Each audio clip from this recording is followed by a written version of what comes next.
Қайырлы күн, құрметті конференцияға қатысушылар.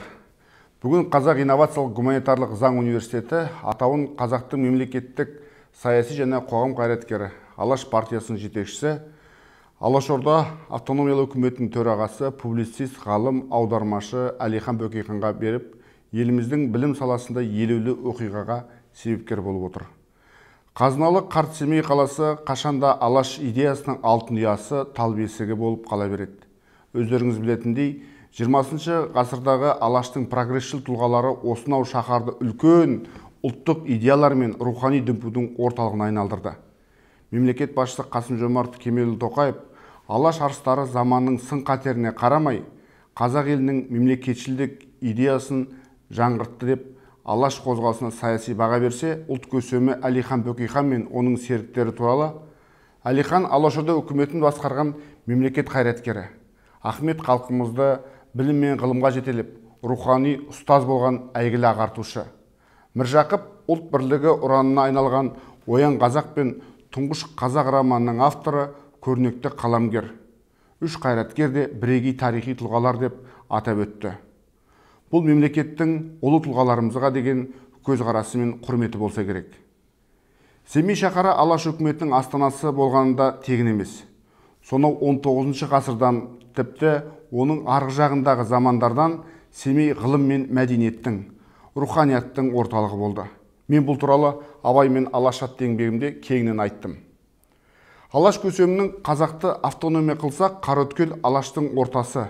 Сонда университет салып, қазақтың ұл-қызын оқытсақ, Қозы Көрпеш Баянды шығарған, Шоқан, Абай, Ахмет, Міржақыпты тапқан қазақтың кім екенін Еуропа сонда білер еді-ау деп арман қылған Қараөткелде Алаштың азаматтарының есінде болуы керек деп ойлаймын.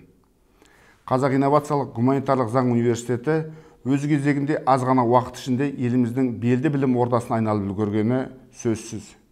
Қазіргі таңда университет бірнеше халықаралық білім беру ассоциациялардың мүшесі екені белгілі. Мұнда бакалавриат бойынша 32 білім беру бағдарламасы, магистратурадан 9, докторантураның 6 білім беру бағдарламасы бойынша еліміздің түкпір-түкпірінен жиналған 7000-ға жуық білім алушы бар. Ең бастысы жастардың танымын тереңдетіп жан-жақты білім алу үшін барлық жағдай жасалған зор мақтанышпен жеткізгіміз келеді. Университет қабырғасынан түлеп ұшқан түлектер бүгінгі таңда еліміздің игілігі үшін әрқилы салада талапты еңбек етіп, ел батасын алып жүргенде жасырын емес. Бұл білім ордасының сапалы білім беріп, адал еңбек етіп жатқанның басты көрсеткіші деп білеміз. Бүгінгі таңда университет атауы Алаш көсемі Әлихан Бөкейханға ауысуы білім ордасының тарих алдында жасаған тағзымы іспеттес аса көркем көрініс. Ұлт үшін, азаттық үшін өз өмірін құрбан еткен алып тұлғаның атауын алған университеттің жұлдызы ұзақ жанатына сеніміміз мол. Бұл бастама өз кезегінде осы университет қабырғасында ғана қалмай, еліміздің басқа да білім ордаларына үлгі болады деп сенемін. Осы орайда білім ордасының ұжымына, конференцияға қатысушыларға зор алғысымды айтамын. Ел үшін күн күлмей, түн ұйықтамай қызмет ететін қайраткерлер босағаларыңыздан түлеп ұша берсін деп тілегім келеді. Әлекең айтқандай, ұлттың жоғын ояу жүргіздейік. Қазақ инновациялық гуманитарлық заң университеті Әлихан Бөкейхан университеті аталуымен шын жүректен құттықтаймын. Еліміз аман, жұртымыз тыныш болсын.